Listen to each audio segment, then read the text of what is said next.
5,5 milyonu aşkın Kazakistanlı nükleer enerji santralinin inşasını destekliyor. Bu konuyla ilgili referandumun nihai sonuçları açıklandı. Ülkede genel olarak referanduma katılma hakkı bulunan vatandaşların %63'ünden fazlası tercih yapmıştır. Seçmenlerin %71'i Kazakistan'da nükleer santral kurulmasından yanaydı. Ülkedeki kamu kuruluşlarının yanı sıra 30 yabancı ülkeden 177 gözlemci ve 4 uluslararası kuruluş temsilcisinin de referandum sürecini izlediğini, 200 yabancı muhabirin bilgi dağıttığını hatırlatalım.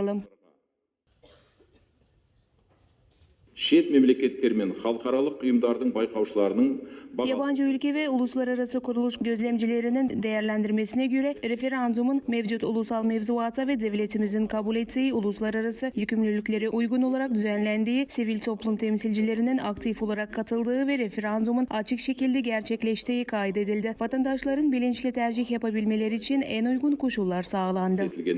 Atap görsetilgen.